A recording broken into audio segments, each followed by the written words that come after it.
We're talking about the 3 layers of marketing and how you want to start at the bottom by helping your target audience solve a real problem with your unique product. Then you want to design your customer experience around attraction, engagement, and retention. And then finally, you want to execute your action goals in key promotional channels, making course corrections over time. In this video, we're going to dive into the product layer. Listen carefully. This is the mantra you want to memorize. Help your target audience solve a real problem with your unique product. If your business is struggling in some way, there's a good chance that the underlying problem is somewhere in this sentence. That's worth paying attention to. Let's talk about your target audience. But first, why do I call it a target audience instead of a target market? Target market kind of has connotations of a group of people that you're going to try to get something from, specifically their money. I like the phrase target audience because it changes that mentality a bit. It's more about what are you going to give to them? How are you going to show value? It's about giving instead of taking, and I think that's helpful. There are 3 steps you want to follow to get your target audience nailed down. The first is to define a narrow target audience. As a business owner, it's always tempting to try to expand your target market as much as possible and think, well, we can sell to this group, but we can also sell to this group, we can also sell to this group, and we can sell something to this group over here. But in the real world, that's not how it works. To be successful, you want to start with a small, focused group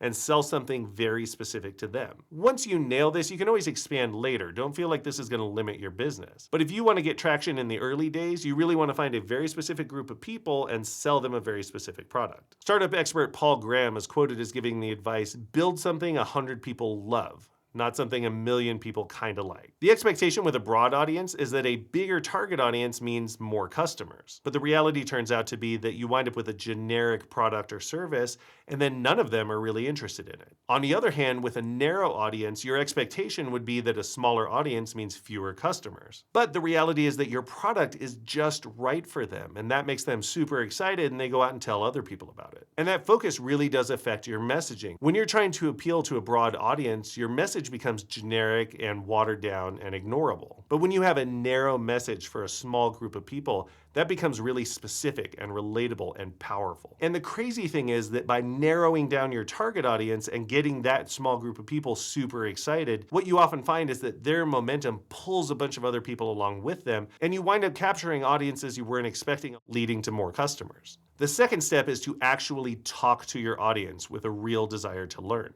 Don't assume that you already understand your customer because you probably don't. Business expert Clayton Christensen tells the story of a fast food chain that hired his group to increase the sales of milkshakes. The company had done focus groups and asked people what they wanted in their milkshakes and changed the recipe to try to make it better, all of which had almost no result on actual sales. So instead of just accepting what they were being told, the consultants got in. They went on site to try to learn about how milkshakes were being consumed. And what they learned was that almost half of the milkshakes were sold early in the morning, which is completely contrary to what you'd expect. So when they saw people purchasing milkshakes in the morning, they would actually stop them and interview them to try to understand what was going on. It turned out that people wanted something to consume during their commute to work. A milkshake is super easy to manage while you're driving. It has enough calories and sugar to give you some energy early in the morning, and it gives you something interesting to do while you're stuck in traffic. That realization unlocked a lot of business potential for this fast food chain. Instead of just looking for ways to make incremental improvements in the number of milkshakes sold, they could actually start to rethink their whole breakfast line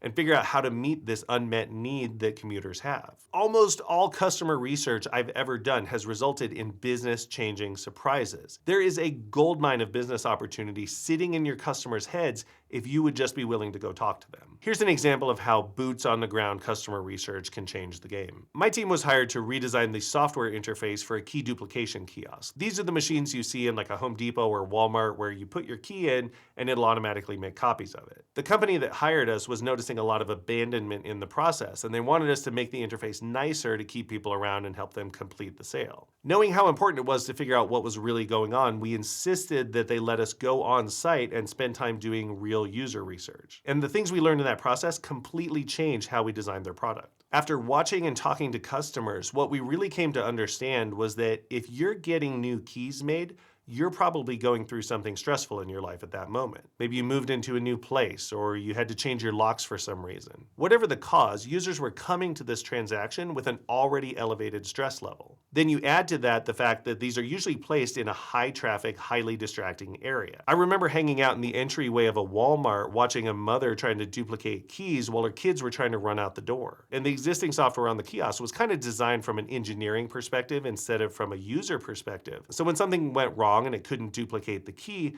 it would display this bright red error message that made the user feel like they were doing something wrong. The end result of all of these factors combined was that as soon as something broke their flow, the user was out of there. They would just take their key and leave without completing the transaction. So we completely redesigned the software around the concept of reassurance. And we created a design rule for ourselves that there could be no error messages in the process.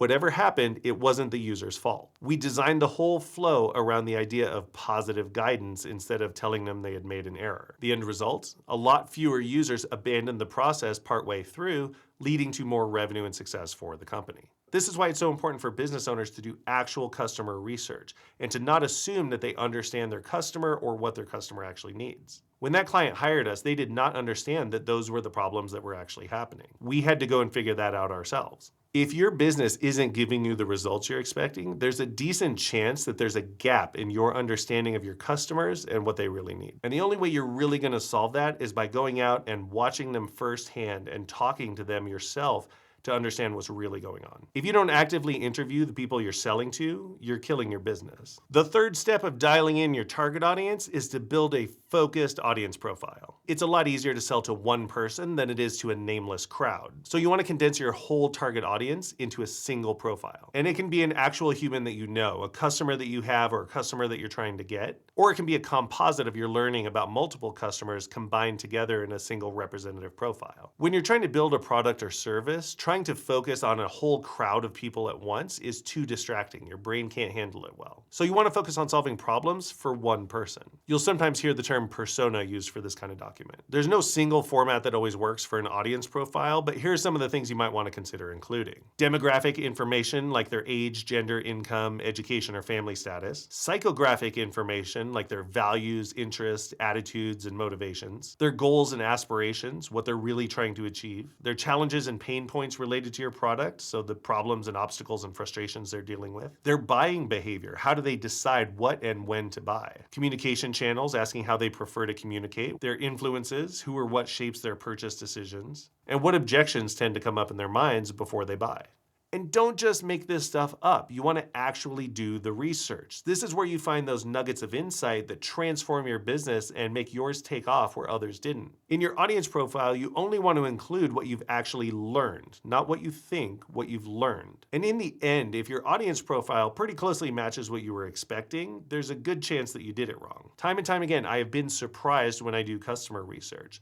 There are startling facts about your audience that you do not yet understand, and the only way you can really take advantage of this is to go out and do the real research, condense that information down into a focused customer profile, and then build your product or service around that. If you do this, it will absolutely be transformative for your business.